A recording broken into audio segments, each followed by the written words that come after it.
Bonsoir, juste d'abord merci d'être venu malgré le froid et même la semaine dernière il y avait du public malgré la neige. Et donc ce soir nous allons voir à la loupe, d'abord il y aura la présentation et après on va voir à la loupe les Concordantia Caritatis d'Ulrich de Lilienfeld. C'est un manuscrit précieux de la Bibliothèque nationale de France, du département des manuscrits, et il va nous être présenté par Laure Rioust, qui est archispélographe conservateur au service médiéval du département des manuscrits, qui vient d'achever le catalogue des manuscrits illuminés d'origine germanique, qui va être publié cette année dans la prestigieuse série des manuscrits illuminés de la Bibliothèque nationale de France.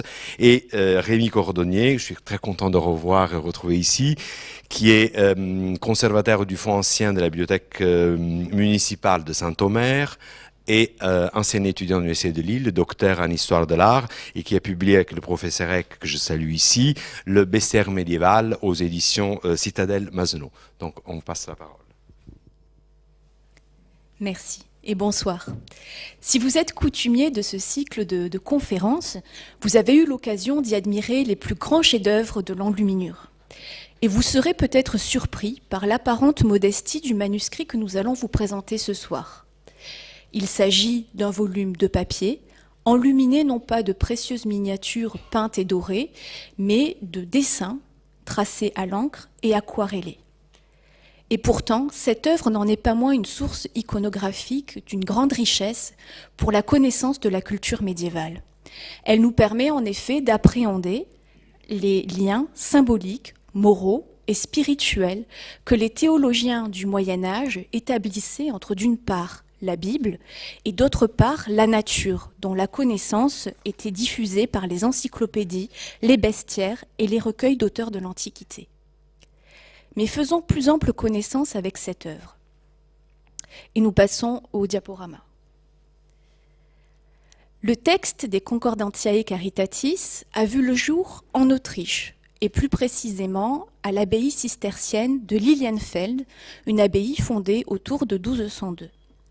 L'auteur en est Ulrich de Lilienfeld, né avant 1308 et mort avant 1358. Ulrich fut abbé de Lilienfeld de 1345 à 1351, année où il quitta ses fonctions pour se consacrer à ses activités littéraires. Et c'est précisément après cette date, c'est-à-dire entre 1351 et 1358, que furent composées nos Concordantiae Caritatis.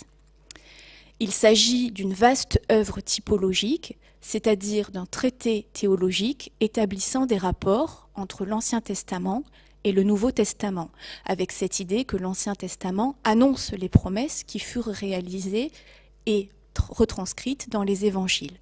La particularité de ce texte-là est qu'il inclut l'histoire naturelle dans cette grande histoire du salut.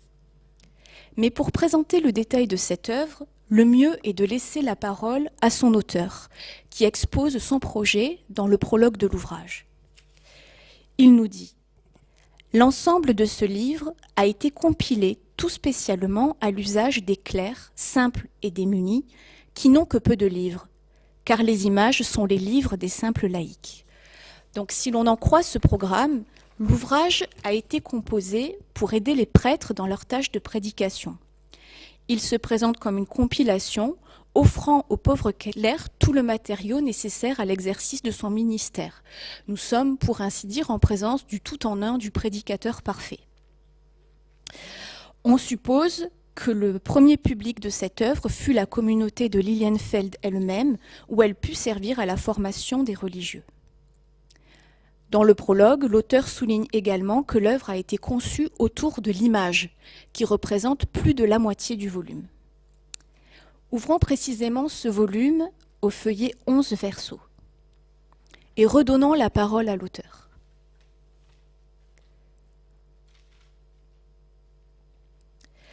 Toujours d'après le prologue, Ulrich de Lilienfeld nous explique comment l'ouvrage se compose. Il nous dit « Pour chaque dimanche et fête de l'année liturgique, on trouvera, dans le médaillon supérieur d'un premier feuillet, une illustration de l'Évangile, et à côté d'elle, 4 citations des prophètes qui concordent avec cet Évangile. En dessous se trouvent 2 scènes de l'Ancien Testament et sous celles-ci 2 scènes de l'histoire naturelle apparentées au dit évangile. Et au-dessus de chaque sujet, on placera toujours un vers qui le désigne et le décrit. Le feuillet en regard de chaque image, donc le feuillet de texte, contient une explication complète de la manière dont chaque scène concorde avec l'Évangile, ainsi que sa moralisation. Regardons en détail notre feuillet 11 versos. Il correspond, vous l'aurez peut-être deviné, à la fête de l'Épiphanie. L'adoration des mages est représentée au centre du registre supérieur. Elle est entourée de 4 figures prophétiques tenant des phylactères où est inscrite l'amorce d'une citation. En haut à gauche, le roi David porte les mots « Reges Tarsis », qui est l'amorce d'un verset du psaume 72, disant « Les rois de Tarsis et des îles paieront des tribus ». Au-dessous, Malachie tient le début du verset « Et les enfants de Lévi offriront des sacrifices au Seigneur ». En haut à droite, Isaïe nous dit « Et des rois marcheront à la clarté de tes rayons ». Enfin, le prophète Tobie désigne les mots « Et tu seras adoré jusqu'aux extrémités de la terre ». Ce premier registre est mis en parallèle avec 2 scènes tirées du premier livre des rois. Tout d'abord, le serviteur du roi de Tyr offrant de l'or à Salomon. Puis à droite, la reine de Saba offrant un présent à Salomon. Ici, le rapprochement entre l'Ancien Testament et le Nouveau Testament est assez simple. Au registre inférieur, nous trouvons les 2 scènes issues de l'histoire naturelle. Tout d'abord, un épisode que l'auteur attribue à une source anonyme appelée le Liber Rerum. Nous y voyons des harengs qui se rassemblent en banc lorsqu'ils aperçoivent la lumière. Donc c'est une allusion, bien sûr, aux rois mages qui se réunissent auprès du Christ. À droite, une scène que l'auteur attribue à Solin, un auteur latin qui vécut au IIIe siècle. Nous y voyons un mulet, un poisson, s'échappant du filet du pêcheur. Et c'est une évocation assez directe à la fuite des mages qui échappèrent au piège tendu par Hérode. Revenons au prologue. Celui-ci nous indique que le volume lui-même se divise en plusieurs parties. Le temporal, vous en voyez ici un extrait, mais aussi le sanctoral et le commun des saints qui suivent l'usage du missel cistercien. Viennent enfin une partie consacrée aux 10 commandements et une série d'opuscules moraux ou de schémas à contenu catéchétique. Nous allons voir 2 exemples de ces schémas, par exemple au feuillet 215 verso. 215 verso.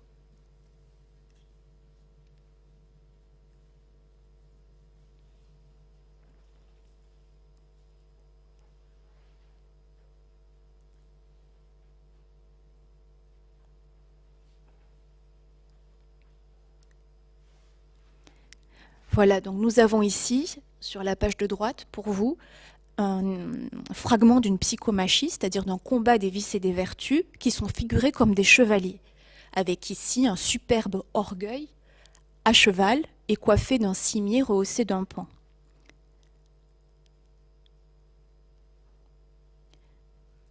Sur la page opposée, nous avons un schéma des âges de l'homme qui montre les différents âges de la vie, disposés le long d'un arbre, du très jeune homme en bas à gauche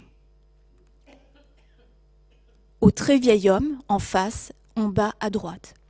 Vous remarquerez au passage que le feuillet est très abîmé et qu'il fut grossièrement restauré à une période ancienne.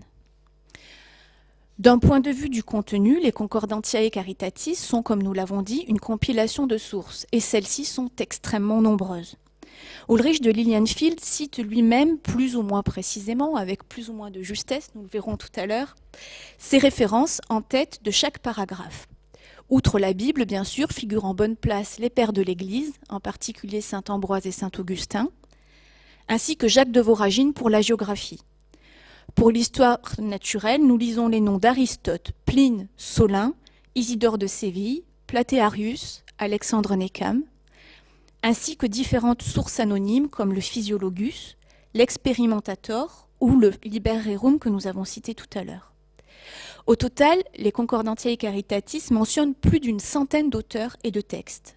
Et ce grand nombre de références incite à penser qu'elles sont de seconde main. Et Coleridge de Lilienfeld a lui-même travaillé à partir de recueils et d'encyclopédies. Pour l'histoire naturelle en particulier, Baudouin van den Abel suppose qu'il a utilisé un exemplaire du De Natura Rerum de Thomas de Cantimpré. Thomas de Cantimpré, auteur dominicain d'origine brabançonne du XIIIe siècle, dont l'œuvre est justement une compilation de toutes les sources scientifiques que je viens de mentionner. Ulrich de Lilienfeld a également sans doute eu recours à un légendier dérivé de la légende dorée pour le sanctoral. Et on suppose surtout qu'il a travaillé à partir d'œuvres composées par l'un de ses prédécesseurs à l'abbaye de Lilienfeld, qui était Christian de Lilienfeld, prieur de l'abbaye, mort vers 1330. On sait en effet que Christian fut l'auteur de plusieurs ouvrages typologiques ou relatifs à l'histoire naturelle. Un miroir des animaux, Speculum Animalium, un miroir des végétaux, Speculum Vegetabilium, ainsi que des concordances entre l'Ancien et le Nouveau Testament. Ces sources sont inédites, mais elles sont encore conservées à l'état de manuscrit à l'abbaye de Lilienfeld. À partir de cette très riche matière, Ulrich de Lilienfeld a donc constitué une œuvre conséquente, puisque les exemplaires enluminés des Concordantiae, comme celui que nous avons ce soir sur scène, contiennent plus de 260 planches dessinées, ce qui représente plus de 1250 scènes, sans compter les bustes des prophètes. Nous revenons au diaporama, s'il vous plaît. Voilà. Ce qui est absolument passionnant pour l'histoire de cette œuvre, c'est que l'abbaye de Lilienfeld conserve le prototype élaboré par l'auteur lui-même. Le prototype, le voici, avec ici la scène correspondant au passage de l'Épiphanie. Voilà. Ou à nouveau des exemples de schémas. Un arbre à gauche de l'écran, un arbre adapté du Conseil des oiseaux, qui est un texte moral dans lequel les oiseaux prennent la parole à tour de rôle pour énoncer des principes de vie. Et ici, nos oiseaux s'expriment en moyen bavarois. C'est un schéma, nous ne l'avons pas vu, mais qui figure dans le manuscrit de la BNF également. Et à droite, un extrait encore de la psychomachie, avec ici une redoutable colère juchée sur son sanglier écumant. On suppose qu'Ulrich copia de sa main une partie de ce volume, donc c'est un manuscrit partiellement autographe, puis qu'il en délégua l'achèvement à d'autres scribes dont il supervisa le travail. Ulrich s'impliqua aussi dans la conception de l'iconographie. Il dirigea personnellement le travail de 3 enlumineurs et réalisa peut-être lui-même quelques images. Le rôle de cet auteur fut prépondérant, dans la mesure où la plupart des sujets sont extrêmement rares, très peu représentés, et que les enlumineurs ne disposaient vraisemblablement pas de modèles préexistants pour établir l'iconographie. La postérité de ce prototype établi par Ulrich de Lilienfeld s'avéra pourtant limitée. L'ampleur de l'ouvrage, la complexité de son exécution expliquent sans doute que, malgré le projet initial de l'auteur d'accorder une place centrale à l'image, la plupart des copies postérieures conservées ont été conçues sans illustration, justement. On compte au total 34 manuscrits non illustrés des Concordantiae Caritatis, élaborés entre 1360 et le troisième quart du XVe siècle. Ces manuscrits aniconiques, on pourrait dire, furent réalisés dans des monastères autrichiens ou bavarois appartenant à des ordres divers. Donc le texte s'est bien diffusé en dehors de l'ordre cistercien et de ce milieu, mais la circulation est restée assez circonscrite au sud-est des régions germaniques. À côté des exemplaires abrégés sans images, on conserve tout de même de par le monde 6 copies illustrées des Concordantiae Caritatis. Elles sont de qualité inégale et vont du 1er au 3e quart du XVe siècle. Certaines ont été directement écrites à partir du prototype, d'autres sont des copies indirectes plus ou moins fidèles à l'original. Voici 2 exemples extrêmes, avec à gauche une mauvaise reproduction qui nous montre un détail d'un manuscrit, d'un exemplaire sur papier conservé à la Bibliothèque d'État de Bavière, Et vous le voyez, seule la scène néo-testamentaire est représentée. Ici, le Christ enseignant aux Juifs. Les scènes tirées de l'histoire naturelle ou prophétique ou de l'Ancien Testament n'ont pas été réalisées, sans doute pour accélérer la réalisation du manuscrit et la simplifier.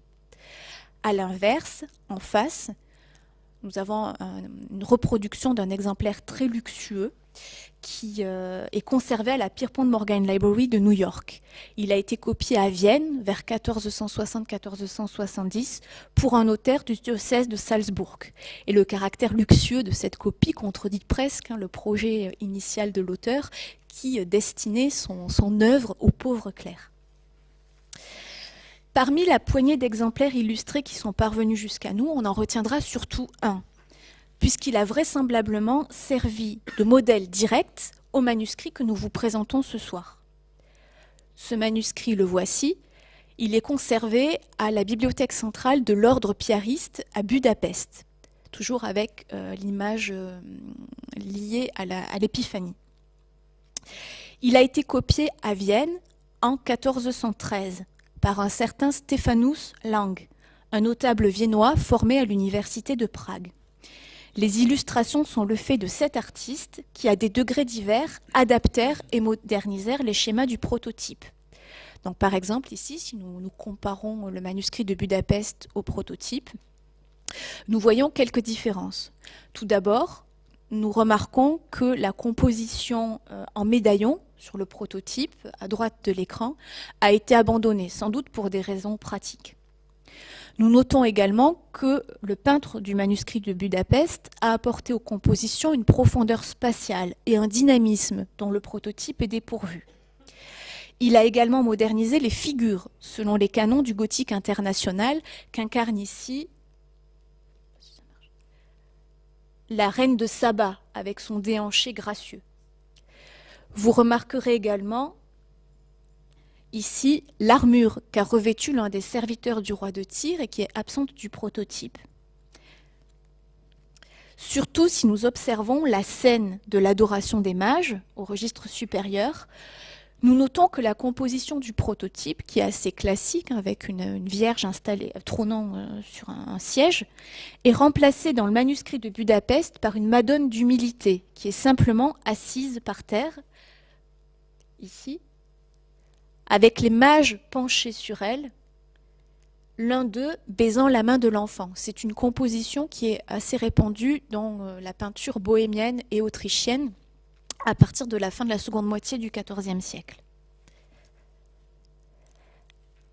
Et nous le voyons ici rapidement, toutes ces évolutions se retrouvent dans notre manuscrit, qui est donc l'héritier direct du manuscrit de Budapest.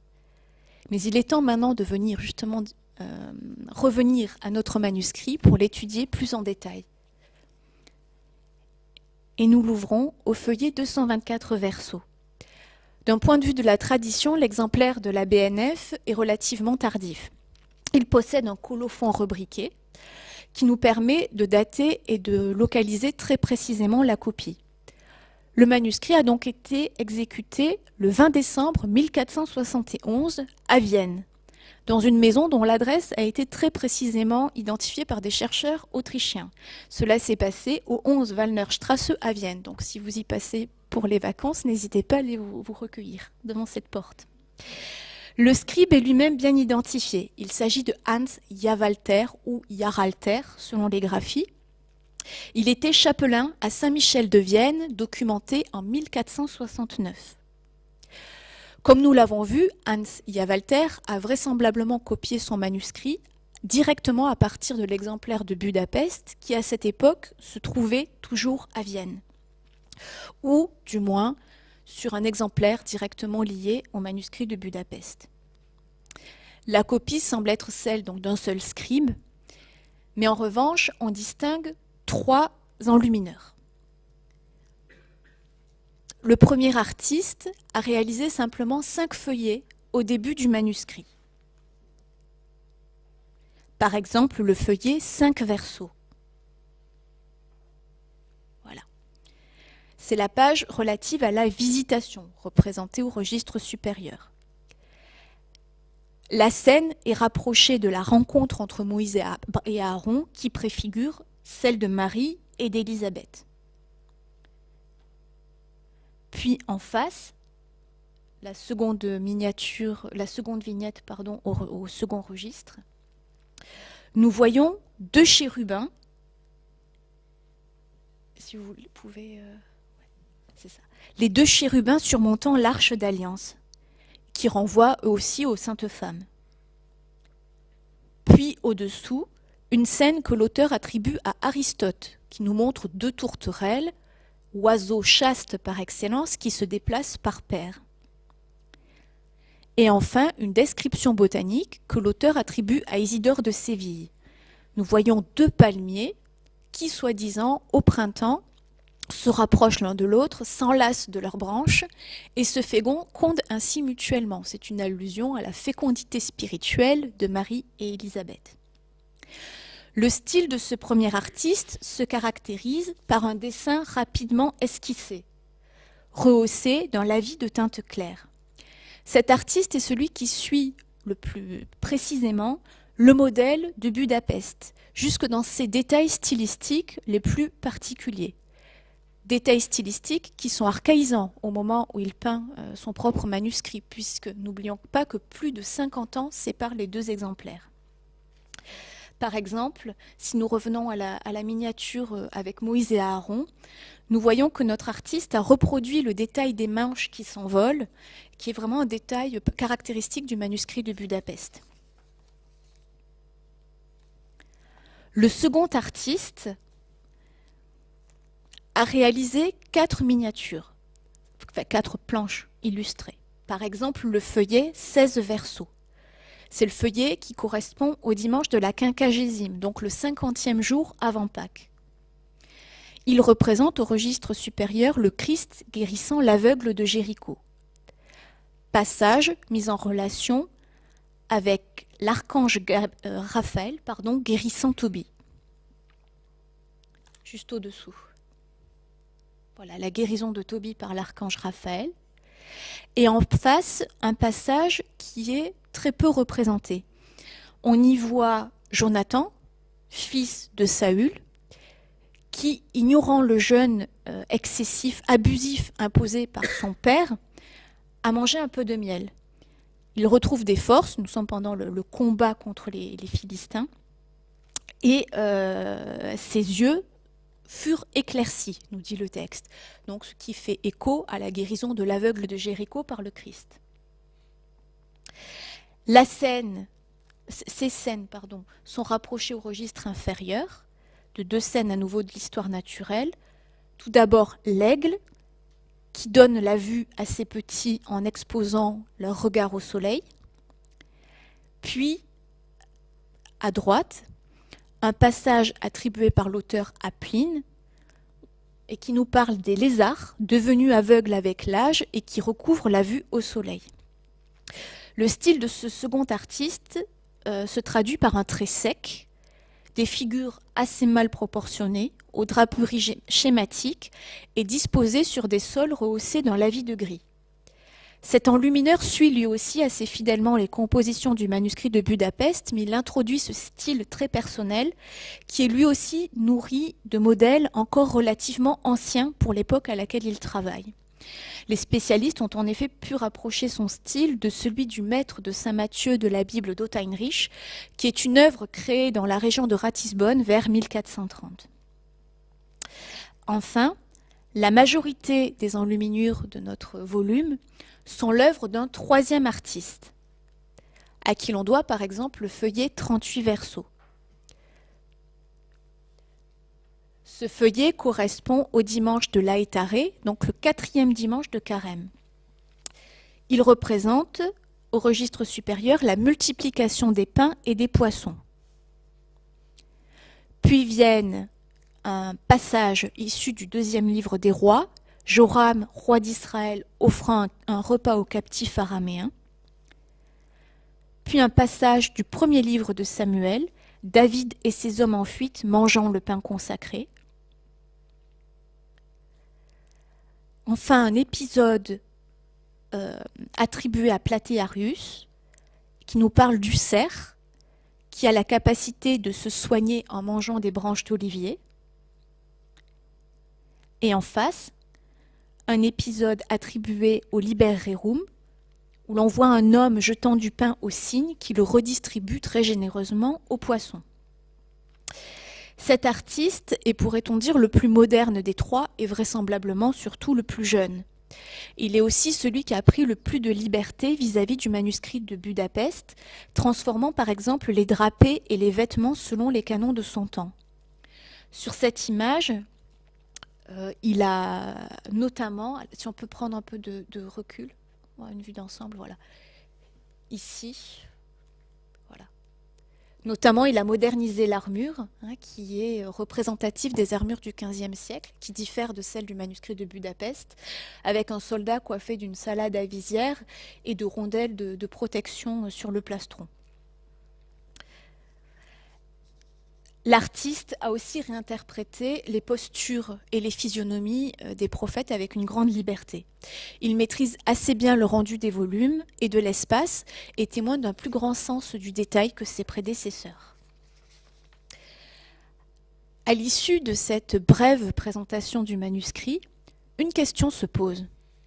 Comment un manuscrit aussi rare, réalisé en Autriche, contenant un texte dont la diffusion est restée confinée au sud-est du monde germanique, a-t-il pu se retrouver à Paris dans les collections de la Bibliothèque nationale de France? Les recherches dans les archives et surtout la restauration du volume en avril 2017 a permis d'éclairer un peu mieux cette histoire. Vous le voyez, le manuscrit possède une reliure ancienne, estampée à froid. Elle est dotée d'un ombilic. Mais vous remarquerez qu'elle est assez insolite. Les éléments métalliques, les coins orfévrés, les fermoirs, l'ombilic sont hétérogènes. Le tout fonctionne assez mal. Par ailleurs, vous l'avez vu, à une époque assez tardive, les déchirures du papier ont été grossièrement réparées. Et les restaurateurs de la BNF ont pu dater tous ces matériaux de la fin du XIXe siècle.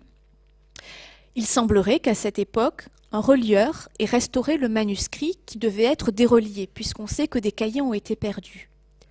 Ce relieur a travaillé sur commande. Il a ajouté des gardes dans un papier de bonne qualité, il a refait une couture à la va-vite, il a rogné le corps d'ouvrage et il a teinté les tranches de rouge, comme vous le voyez ici. Il a même teinté le cuir, qui est une peau blanche à l'origine, à l'aide de brou de noix pour lui donner un aspect un peu plus ancien. Et il a ajouté les fameux éléments métalliques de récupération. Ce type de maquillage est la marque d'un travail commandé par un libraire, qui a voulu sans doute rafraîchir un manuscrit en piètre état pour le revendre. Nos recherches ont permis d'identifier cette librairie. Le manuscrit a été acheté par la Bibliothèque nationale en 1874 à un certain Hartwig de Rambourg. Si nous pouvons revenir au diaporama, s'il vous plaît. Hartwig de Rambourg était gendre d'un libraire de Francfort, Hermann Joseph Baer, dont il dirigeait la succursale parisienne.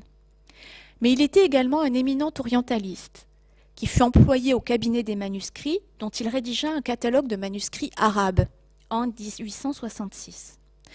Cette découverte pourrait être anecdotique, mais elle améliore notre connaissance sur l'histoire des collections de la Bibliothèque nationale. La collection de manuscrits d'origine germanique que nous conservons est assez hétérogène. François Avril parle très justement d'une composition en couches sédimentaires successives. Nous savons que quelques manuscrits d'origine allemande sont rentrés à la Bibliothèque royale à l'époque moderne, avec les bibliothèques en particulier du cardinal Mazarin ou de Colbert. Puis vint la Révolution, qui avec ses diverses campagnes de confiscation a permis à la Bibliothèque nationale de s'approprier un certain nombre de livres allemands. Mais les acquisitions de manuscrits et de livres germaniques après la période révolutionnaire étaient assez mal connues. Nous savions qu'un certain nombre de volumes avaient été achetés tout au long du XIXe siècle, sans connaître précisément les critères qui avaient présidé à ces acquisitions. Le cas de nos Concordantiae Caritatis apporte quelques éléments de réponse. Bien sûr, la plupart de ces acquisitions du XIXe siècle ont été tributaires du marché et de l'offre proposée par les libraires de l'époque. Mais nos recherches nous conduisent à envisager également ces acquisitions publiques à la lumière de la sociabilité, des liens interpersonnels et de l'engagement individuel des conservateurs et des employés de la bibliothèque de l'époque. On note que les employés, en effet, s'investirent parfois très personnellement dans les achats de l'institution, allant jusqu'à lui revendre des manuscrits dont ils étaient propriétaires. Ce fut le cas ponctuellement de Léopold de Lille, mais aussi de Charles-Louis Oberlin, un employé du cabinet des médailles. Et puis bien sûr, ce fut le cas d'Hartwig de Rambourg, à qui l'on doit la présence dans les collections françaises de ce très rare exemplaire des Concordantiae Caritatis. Et maintenant que cet exemplaire n'a presque plus de secret pour vous, je vais passer la parole à Rémi Cordonnier qui va nous initier au mystère de l'exégèse visuelle. Merci beaucoup, Laure. C'est bon, oui. Donc, effectivement, on va peut-être passer à l'autre. Alors, on va juste.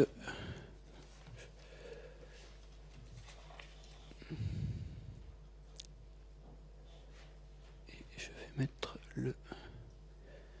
Voilà, si on peut repasser, enfin, switcher entre les deux.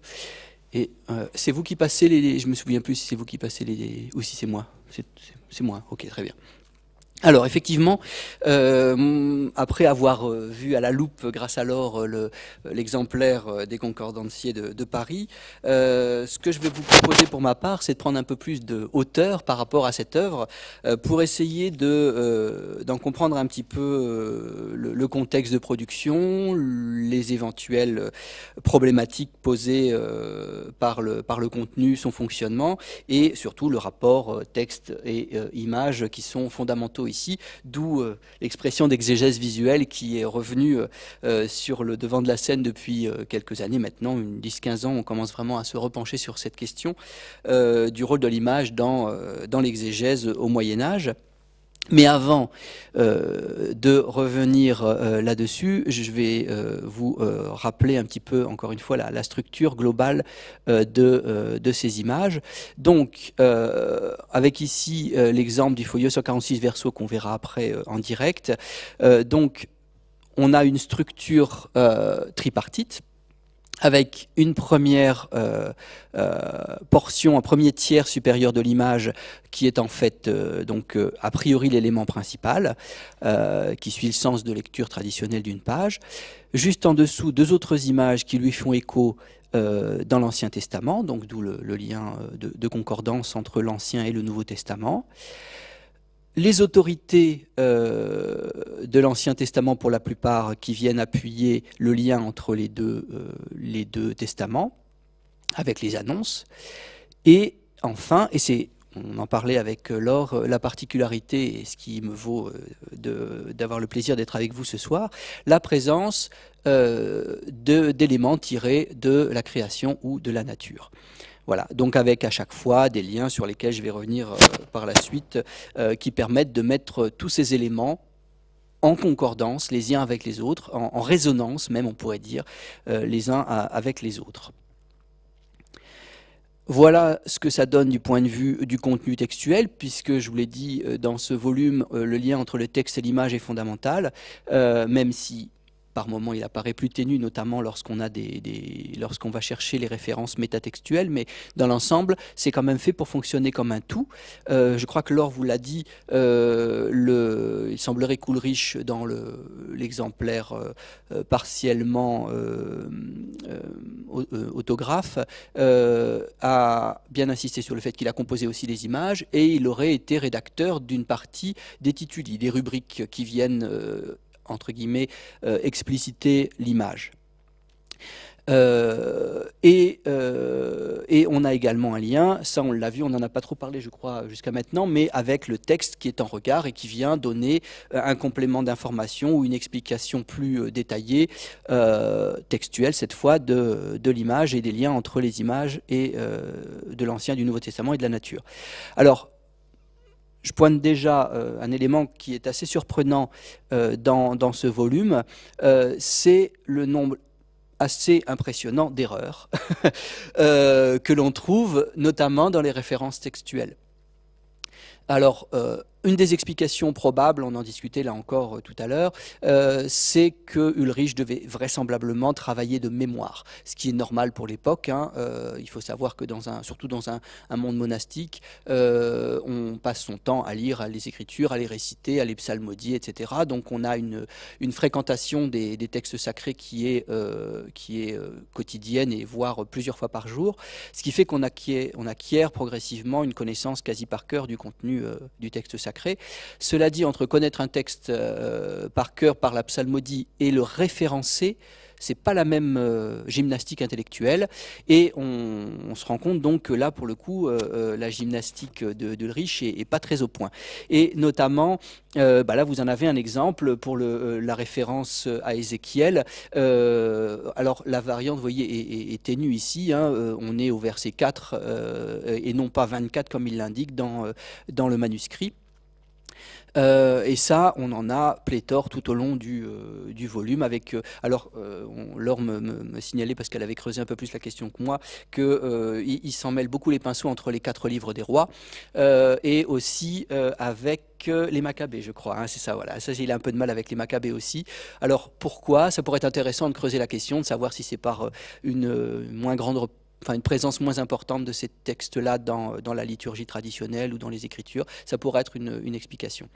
Mais en tout cas, il faut savoir que la citation par cœur est très courante, peut-être plus encore dans le monde monastique.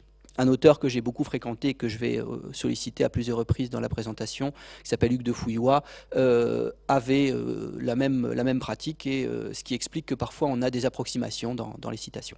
Là, elles sont quand même assez nombreuses, donc on peut difficilement se servir de ce volume-là comme référence de source, en fait. Les sources sont là plus comme un apparat, on va dire.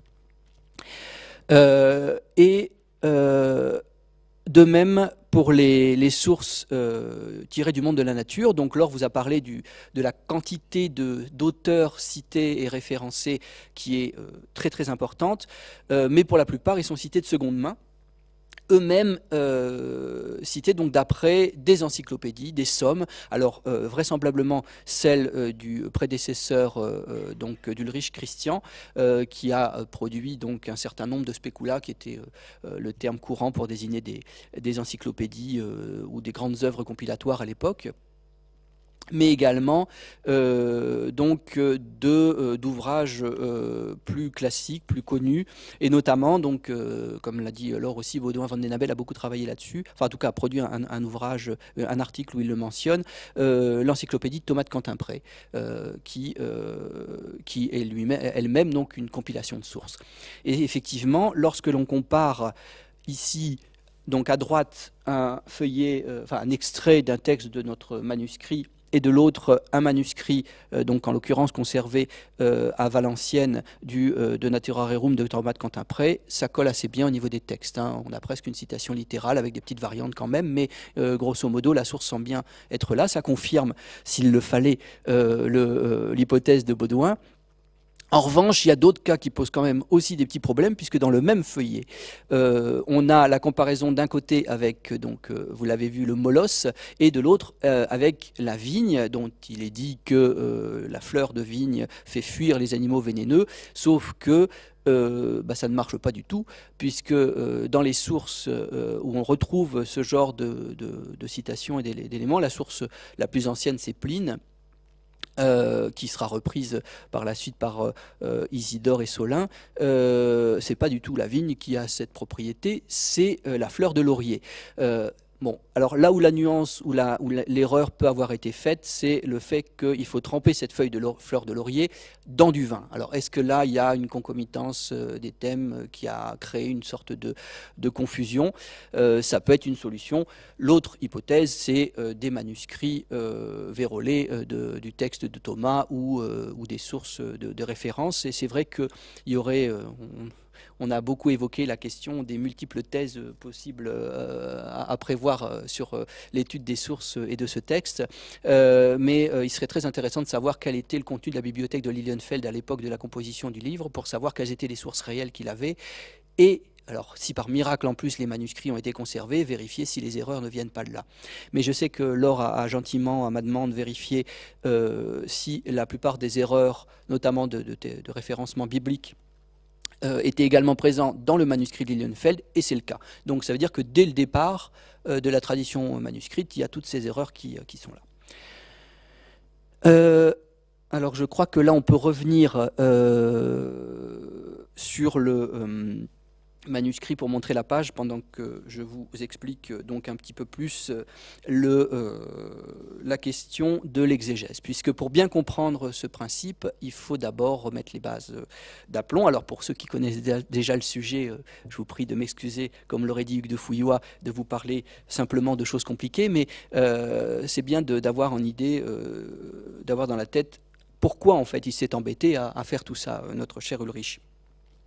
Donc, on va revenir sur l'évocation prédicatoriale, on va dire, du traité, mais au départ, on est dans l'esprit donc de l'interprétation des textes sacrés.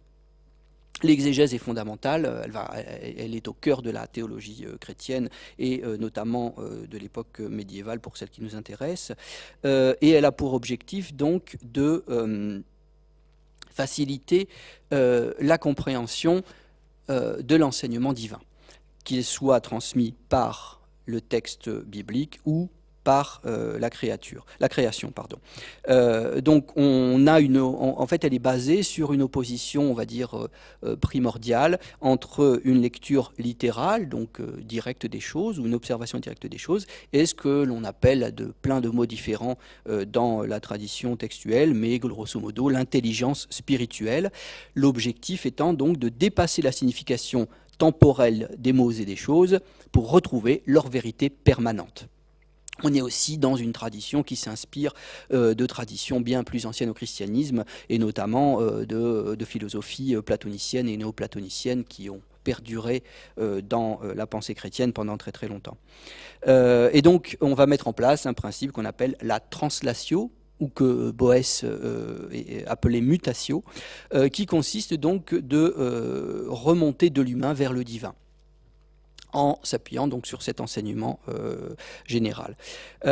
Et donc on observe en plus, pour ce qui nous intéresse, on a un texte ici qui fait une production qui est dans un héritier d'un grand mouvement de renouveau de l'exégèse qui a lieu aux alentours des XIIe et XIIIe siècles, où on va mettre en place des méthodes herméneutiques, donc d'interprétation, beaucoup plus systématisées, et on va développer également une plus grande technicité avec l'apparition d'un certain nombre de traités vraiment dédiés à faciliter la pratique de l'exégèse, qui sera moins intuitive, ou on va dire sensitive presque, comme elle se pratiquait dans le monde monastique, mais beaucoup plus systématique.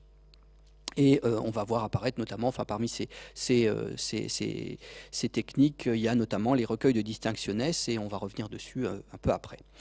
Alors là, on peut revenir au diaporama pour que je vous explique, là encore, donc très brièvement, l'origine finalement de cette exégèse, de cette nécessité de l'exégèse, avec ce qu'on appelle traditionnellement la légende de la chute d'Adam, que vous connaîtrez bien, mais qui est vraiment le fondement même de la raison d'être de l'exégèse, de pourquoi il faut faire cette exégèse en fait.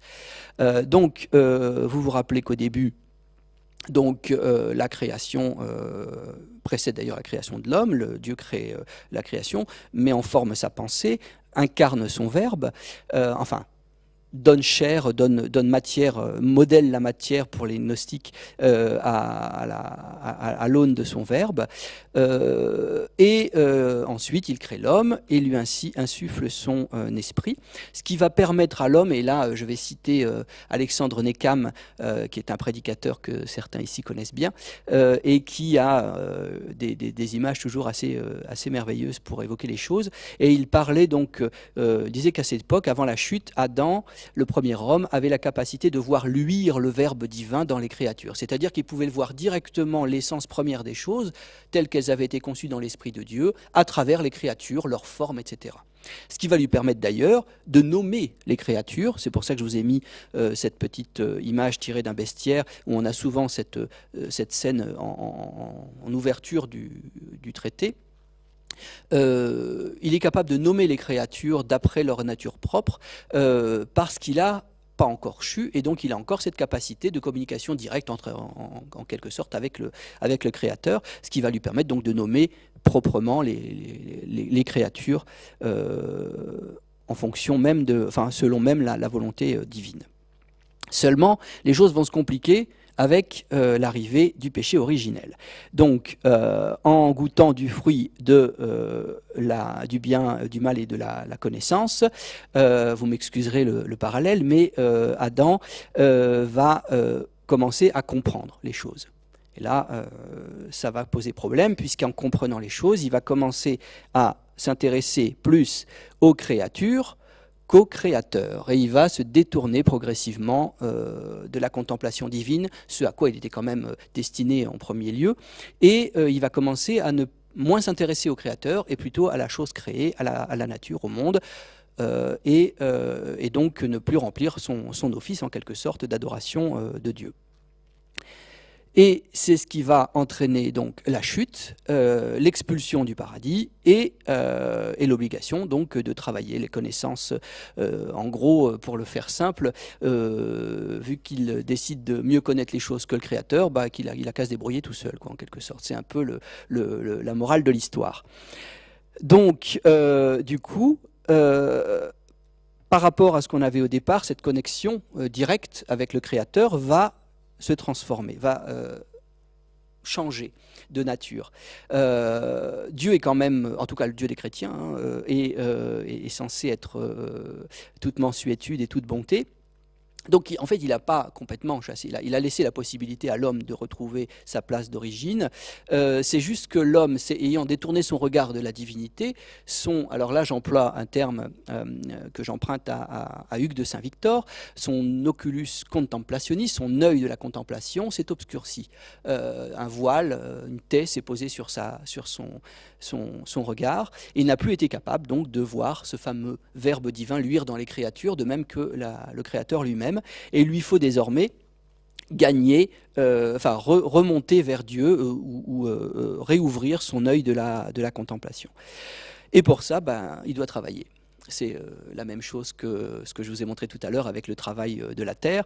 Il doit faire travailler son esprit en analysant, en réfléchissant à retrouver le sens premier des choses, en s'aidant des deux héritages, en quelque sorte, des deux testaments que Dieu lui a laissés, les Écritures, à travers la médiation des prophètes et de l'histoire sacrée, et puis bien sûr, oui, du Christ, de l'enseignement du Christ, et la nature, la création, qui reste telle qu'elle a été faite. Alors il y a toute une théorie, il y a même des auteurs du Moyen-Âge qui se sont penchés sur est-ce que Adam a entraîné ou non la création dans sa chute avec lui.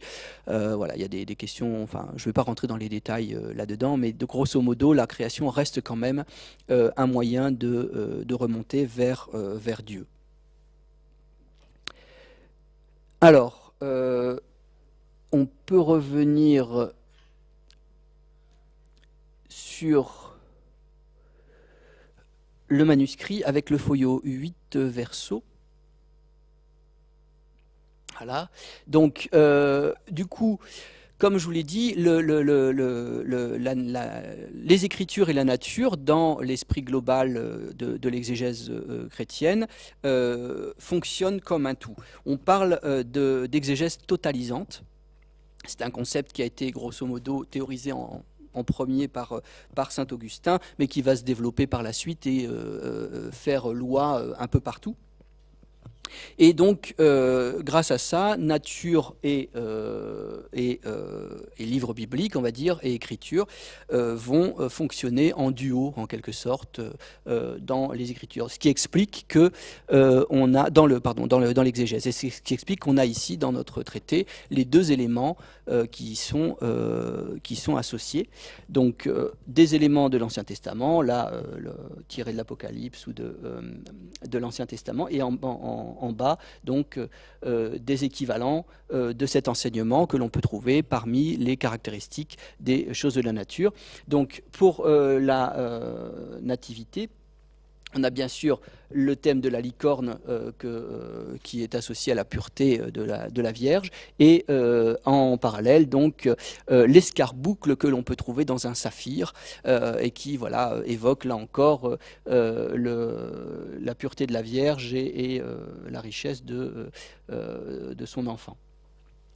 J'avais proposé aussi le folio 190 avec la crucifixion, si Charlotte veut bien. Le folio 190.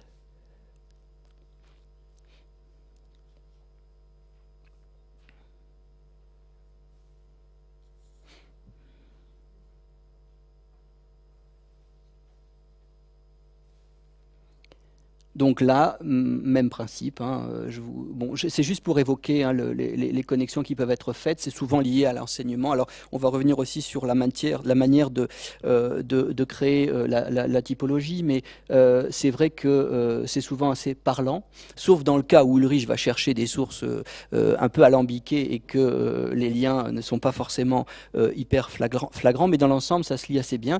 Donc là, la résurrection, enfin, la crucifixion, avec la mort du Christ, qui est mise en parallèle avec l'incendie de je ne sais plus quelle ville d'ailleurs, peut-être bien Jéricho, et surtout en bas, donc les deux scènes tirées de la nature, avec le pélican qui se sacrifie pour la résurrection de ses petits, et le phénix qui renaît de ses cendres. Donc on est vraiment sur des choses très, très classiques de ce point de vue-là.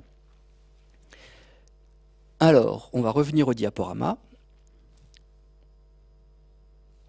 Alors, l'exégèse en soi va faire l'objet de beaucoup de théories, et notamment on va tenter de déterminer le nombre de sens que l'on peut trouver à l'écriture. Alors, fondamentalement, il y en a deux. Hein. Il y a le sens historique ou littéral et le sens allégorique. D'ailleurs, lorsqu'on parle d'exégèse, Suger, par exemple, dans son De Edificatione, parle de l'exégèse comme étant l'allegoria jubilae, donc c'est vraiment l'allégorie qui prime. On va retrouver ça fondamentalement, cette dualité entre le sens littéral et le sens allégorique. Mais très rapidement, on va déterminer des catégories particulières de l'exégèse, de l'allégorie, en fonction de la grande catégorie d'objets auxquels elle s'attaque.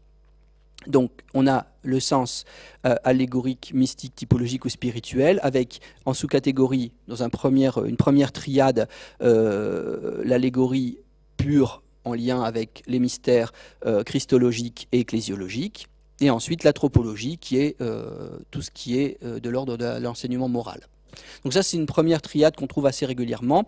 Mais la plus courante, c'est quand même la quadripartition des sens de l'écriture, avec le sens littéral toujours en premier, mais ensuite l'allégorie qui est subdivisée en 3 autres catégories. Ça a été mis en place notamment par Origène d'Alexandrie, qui est un des grands fondateurs hein, de l'exégèse médiévale, avec donc toujours le sens mystique ou spirituel lié au mystère christologique et ecclésiologique, et c'est là que la typologie va prendre sa place, puisque très souvent la typologie a pour objectif d'annoncer des éléments liés à la vie du Christ et ou à la création de son Église.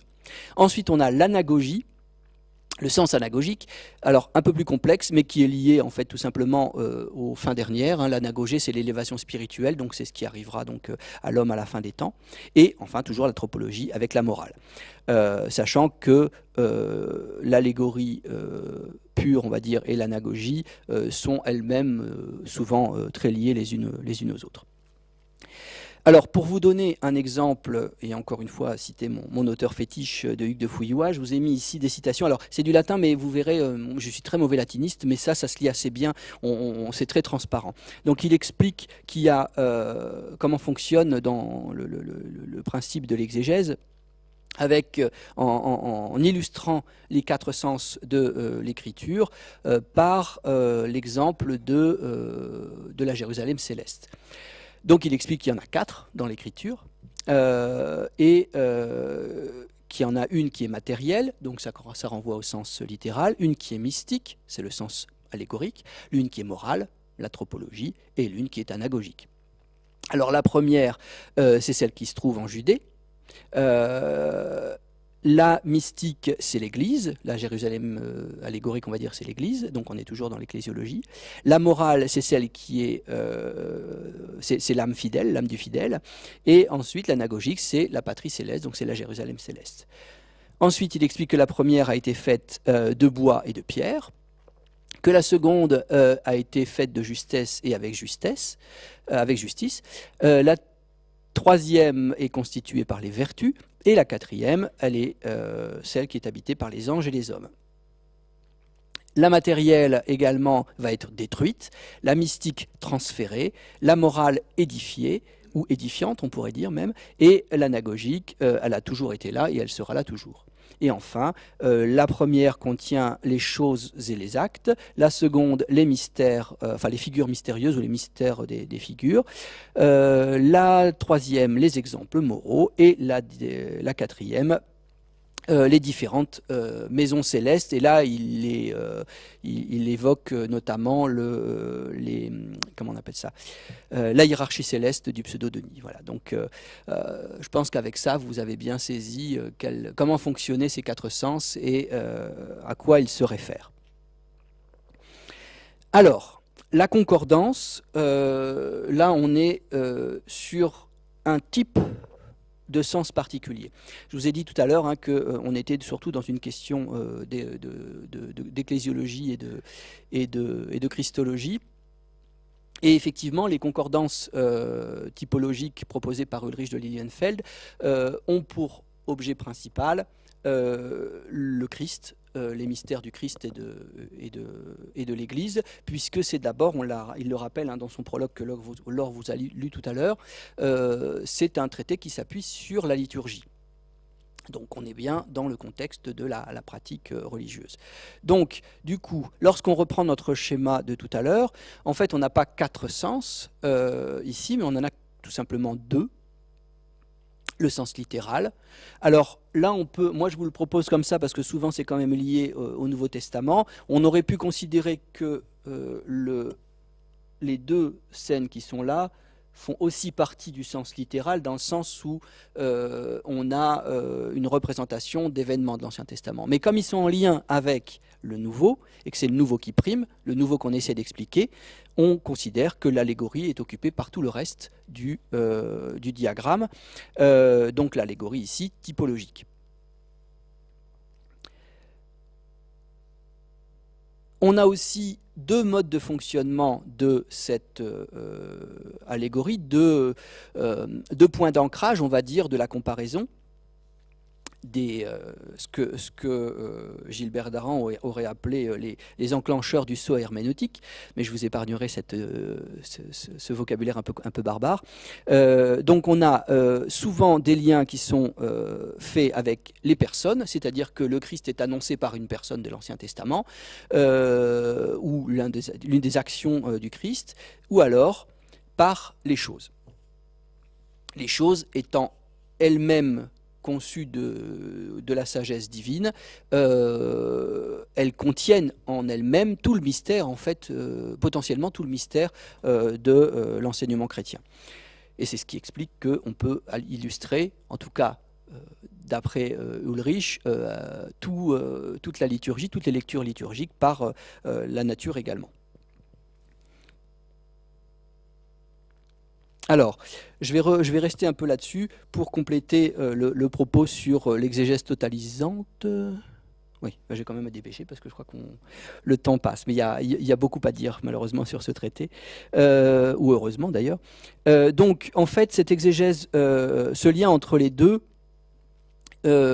est renforcé ici, puisqu'on considère vraiment, et encore plus à partir du XIIe jusqu'à la fin du Moyen-Âge, que la Bible et l'univers sensible forment un tout cohérent.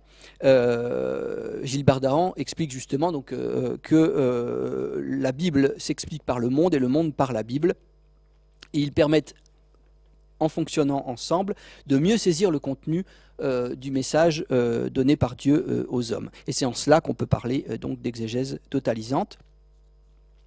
Et l'idée aussi, c'est de dépasser en fait le binôme qui est constitué par la lettre et l'esprit, donc uniquement de se cantonner au monde textuel de la Bible pour élargir l'interprétation à l'ensemble de la création. Alors,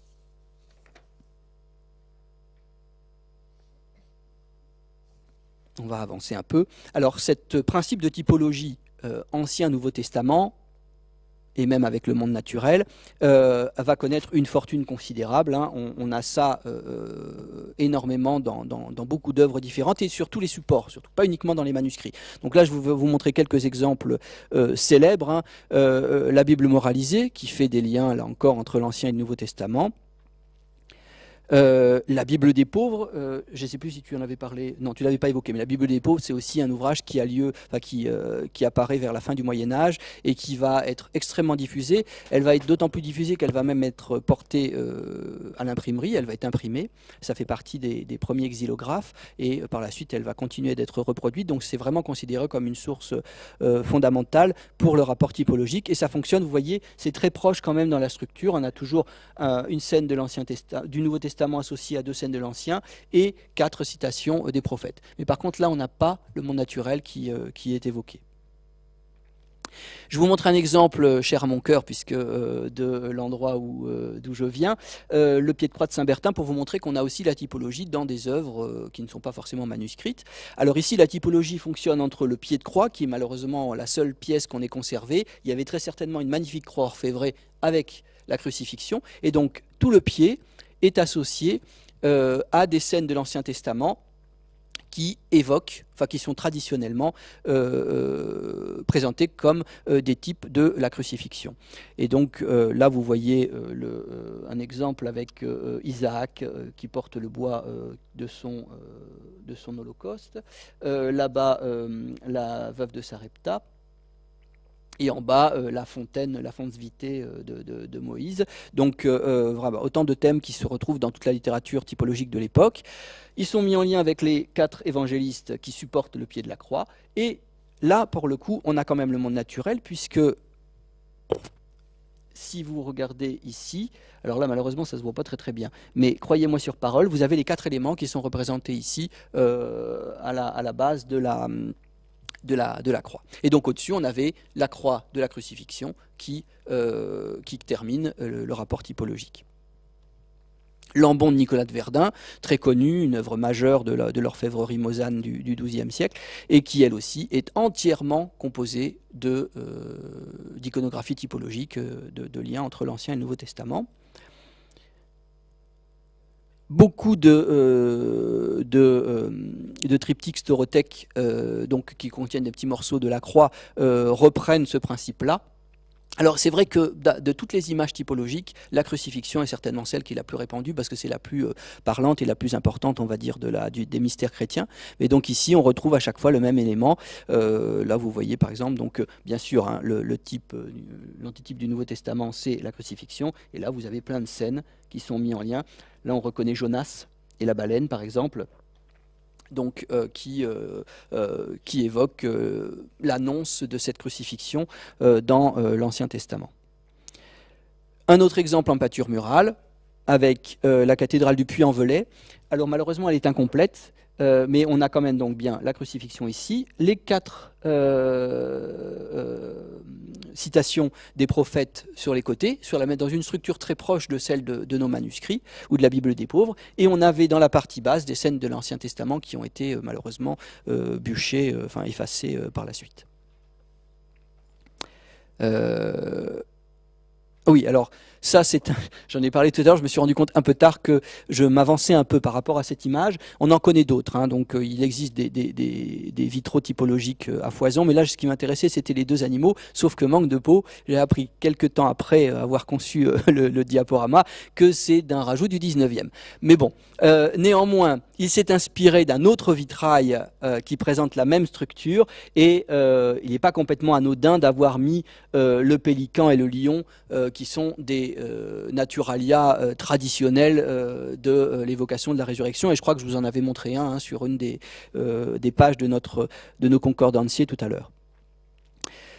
Alors, une question qu'on doit se poser aussi lorsqu'on évoque le rapport entre la typologie naturelle et la typologie biblique, entre guillemets, c'est que parfois, il ne faut pas oublier que l'animal peut être évoqué de 2 manières. Soit il est directement présent effectivement dans la nature, et dans ce cas-là, c'est un rapprochement du monde naturel et de la Bible, mais parfois, il ne faut pas oublier que l'animal est évoqué dans la Bible. Et notamment, par exemple, pour ces deux exemples-là qu'on aurait envie de rapprocher de notre thématique, il est plus probable, dans la mesure où pour les rondelles d'Eton, par exemple, le lion qui ressuscite ce petit est la seule image tirée de la nature qui se trouve dans l'ensemble des feuillets, que ce soit en fait non pas tiré de la nature, mais bien tiré de la Bible, puisque le lion ressuscitant ses petits est aussi mentionné dans les psaumes. Donc là, on reste dans l'ordre de la typologie scripturaire, en quelque sorte. De même que pour l'arbre de la croix du psautier de Robert de Lille, où on a le pélican mystique qui est placé au sommet de la croix, et il est lui aussi évoqué dans les psaumes, donc ce n'est pas forcément un lien avec la nature. Parce qu'il ne faut pas oublier qu'il y a deux manières d'évoquer les allégories du monde naturel, lorsqu'elles sont utilisées comme des comparaisons, ou simplement comme des éléments de langage dans la Bible, des éléments de comparaison directement liés à la pratique de la métaphore scripturaire. Alors, au niveau de la fortune, il y a aussi des textes non illustrés, mais qui vont avoir un rôle très important dans la transmission de la pratique de la typologie. Ce sont notamment, donc on a parlé de la Bible des pauvres, mais qui est illustrée, mais surtout les Pictori Carmine, qui sont des textes, enfin un traité de typologie qui a été conçu par un abbé anglais pour guider les artistes qui avaient à reproduire, enfin à décorer les églises. Alors il y a tout un texte, ça s'est fait aussi, alors c'est ce qui est intéressant avec notre propos, dans un milieu cistercien. Et donc il s'appuie beaucoup sur les œuvres de Saint-Bernard pour critiquer les décorations inappropriées dans les cloîtres et les abbayes. Et il dit donc plutôt que de laisser libre cours aux artistes qui pourraient avoir envie de représenter des choses qui n'ont pas lieu d'être dans les abbayes, je propose, enfin il a conçu donc une sorte de programme iconographique ou de potentiel programme iconographique basé sur la typologie Ancien Nouveau Testament. Donc vous avez à chaque fois pour un élément donc du Nouveau Testament, pardon, donc ici le fait que le transport de la croix par le Christ, tous les éléments tirés de l'Ancien Testament qui pourraient éventuellement être mis en relation avec ce passage du Nouveau Testament. Donc on retrouve, là aussi ça se lit assez bien, on a Isaac qui porte le bois, hein, celui qu'on retrouvait sur la croix de Saint-Bertin, Abraham sous l'arbre de Mambré, etc., etc. Donc, ah oui, la veuve de Sarepta, on la retrouve ici, et je crois qu'il doit y avoir aussi la fontaine de Moïse. Alors, j'ai mis à la dernière minute cette image, parce que ce qui est très intéressant, c'est la structure de ce manuscrit, qui est conçu, et là je vous disais tout à l'heure qu'on était en lien avec le renouveau de l'exégèse et la systématisation des outils herméneutiques à partir du XIIIe siècle. On a une structuration, une présentation du traité de typologie de notre abbé cistercien qui reprend la structure des distinctiones. Donc le principe des distinctiones, c'est prendre un mot de la Bible et donner toutes ses significations possibles, ses interprétations.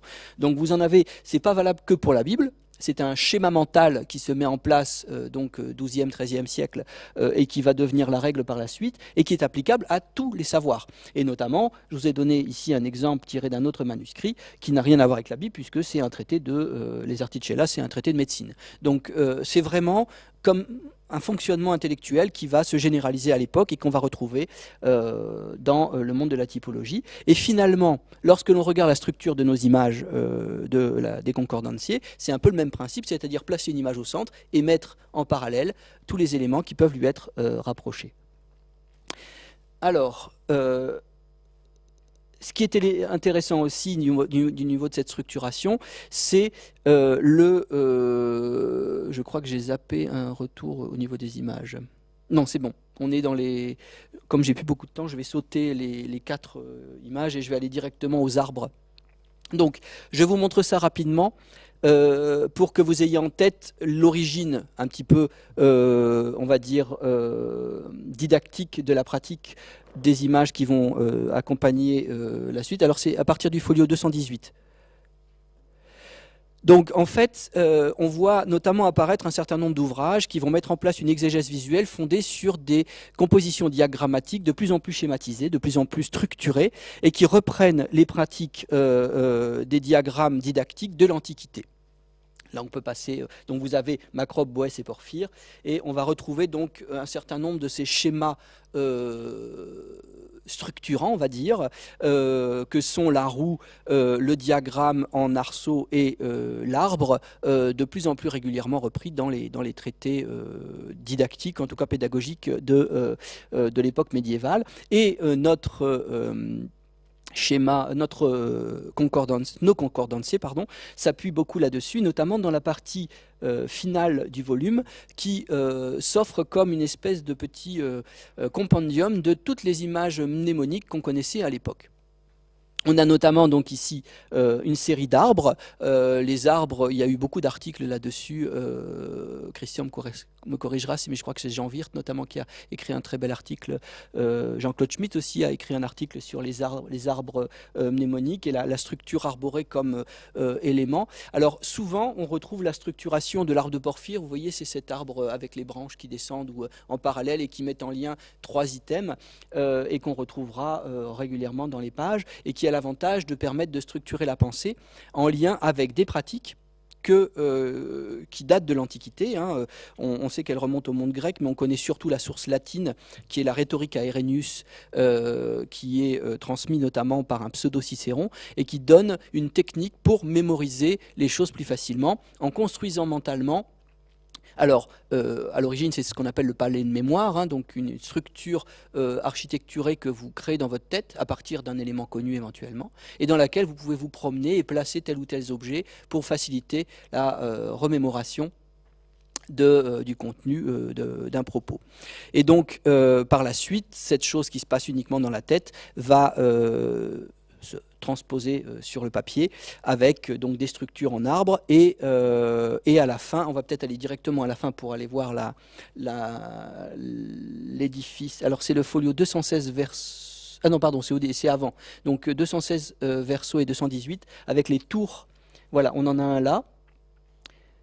Et une autre là, donc la tour de sagesse, qui reprend littéralement, on va dire, le principe du palais de mémoire, mais posé sur le papier pour organiser tout un enseignement, toute une... un savoir, en l'occurrence ici exégétique et typologique, en une seule image concise pour en faciliter la mémorisation, plutôt que d'avoir à tourner les pages d'un livre et à mémoriser un texte beaucoup plus long. Alors, je crois qu'il va falloir que j'arrête ici pour laisser la place aux questions. Juste pour évoquer une dernière chose par rapport à l'objectif premier dont Laure a un peu parlé, la destination aux pauvres prêtres. Vous voyez que malgré tout, en dépit de toutes les erreurs, etc., ça peut effectivement être conçu comme un gros ouvrage pour préparer ses prêches, puisqu'on a tout l'année liturgique qui est résumé avec un matériau extrêmement dense pour enrichir un texte de prédication, et en plus à la fin d'autres outils mnémotechniques en quelque sorte pour continuer de mémoriser et d'enrichir les connaissances que l'on peut avoir, ou en tout cas les matériaux que l'on peut accumuler pour remplir son office de prédication. Voilà, donc je suis désolé, je suis allé un peu vite sur la fin, c'est toujours le problème lorsqu'on a un matériau aussi riche, mais ça nous laisse quand même une dizaine de minutes, je crois, pour répondre à d'éventuelles questions de l'assistance.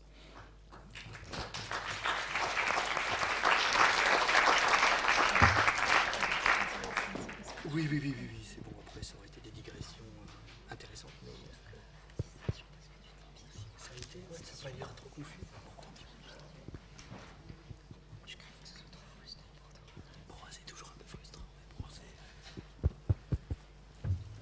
Alors on a un micro.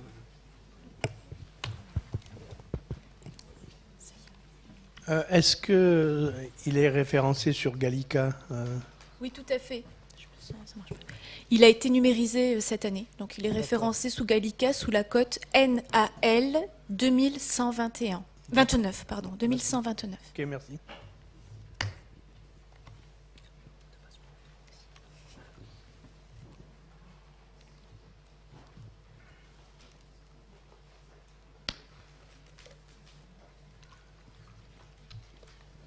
J'étais très intéressé par votre exposé. Je voudrais vous poser une question dans le domaine de la théologie et de la philosophie. Parce que je me demande si le système que vous avez présenté, qui est extrêmement utile, le système mnémotechnique, n'était pas utilisé par les étudiants en théologie et en philosophie à la Sorbonne, qui duraient 10 ans et 15 ans respectivement, pour se souvenir dans les disputations qui duraient en général 3/4 d'heure et pendant lesquelles il fallait raisonner continuellement. Et les chercheurs actuels, je pense à Monsieur Dulibera avec qui j'ai pu m'en entretenir, disent que c'est effrayant de connaissances, soit même quand on essaye d'étudier un manuscrit sur ces disputations, on oublie au bout de 15 minutes au maximum tout ce que l'on vient de lire, tellement c'est complexe. Donc je me demande si ce que vous avez présenté, qui est extrêmement intéressant, comme moyen mnémotechnique, ne pouvait pas être utilisé pour les étudiants de théologie et de philosophie. À cette période, bien sûr. Merci. Oh, très certainement. Hein. Après, je n'ai plus en tête les sources qui ont travaillé. Il faudrait lire ce qu'a écrit Marie Carruthers sur le sujet, qui est la grande spécialiste, enfin, entre autres, hein, mais elle a quand même ouvert vraiment la recherche sur les arts de mémoire à l'époque médiévale. Mais oui, très certainement. Le problème, c'est que je ne crois pas qu'on sache clairement dans quelle mesure la rhétorique Arrhenius, etc., était inclus d'office dans l'enseignement de base, en fait, dans les prolégomènes à ces études-là. Mais on sait par exemple, c'est Patrice Icard qui a travaillé là-dessus, sur l'exégèse visuelle notamment, que Hugues de Saint-Victor, dans son enseignement, utilisait beaucoup les images, dessinait des images sur le sol, etc. Donc ces pratiques-là devaient... et puis après, il faut remettre aussi ça dans un contexte de pratiques quotidiennes, comme je disais, de la Bible. Donc c'est pas tant un moyen de se souvenir des choses, puisque les choses, on les savait déjà par cœur, que de les structurer mentalement et de se souvenir non pas du matériau, mais de l'organisation du matériau.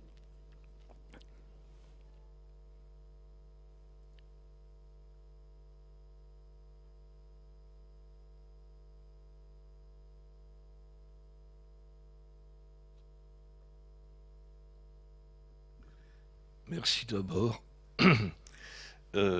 J'ai eu l'occasion, grâce à Gallica, de feuilleter plusieurs fois ce manuscrit. Donc de m'en imprégner sans le comprendre. Et je vous remercie, vous m'apportez bien des clés. Mais ce qui me frappe, je travaille sur l'image, c'est qu'on a un magnifique support de réflexion sur les topoi, sur les images déjà structurées. Comment penser la scène à une date précise. Et la confrontation d'ailleurs de ces manuscrits, notamment l'original et puis celui d'ABN, est d'une richesse inouïe, parce qu'il y a une évolution prodigieuse, et c'est daté. Donc je pense qu'il faudrait absolument déchiffrer. Moi j'ai commencé à le faire, des scènes bien connues, puis on cherche d'autres exemples, puis on voit ce qui était fixé dans la tête de ces gens, qui savaient par cœur non seulement des textes, mais des images, n'est-ce pas? Donc vous voyez, c'est un support de réflexion immense, n'est-ce pas? J'ai travaillé longtemps sur l'imagerie populaire, je n'ai pas dire qu'il y a une relation, mais on se trouve dans les mêmes schémas, n'est-ce pas? On a des idées en tête, n'est-ce pas? Une représentation, et on la projette, n'est-ce pas, en la dessinant, donc ça nous révèle pour nous tout un monde. Merci. Après, il y a les topoi effectivement pour l'écriture, mais alors par contre pour la nature, c'est pas du tout des topoi, hein, parce que il y a des choses. Je vous ai montré la licorne, etc. Mais en revanche, il y a des bizarreries entre guillemets qu'on ne trouve que dans c'est pour ça que le travail sur les sources est vraiment à creuser, parce que justement des comparaisons un peu étranges quand même, ou même des caractéristiques naturelles très peu évoquées dans les sources, on va dire, autorisées, et qui du coup là s'offre vraiment comme un matériau nouveau. Donc là c'est, enfin nouveau, en tout cas qui nous semble peu commun dans l'état actuel de la connaissance que l'on a des sources. Voilà, pour le dire avec toutes les guillemets possibles.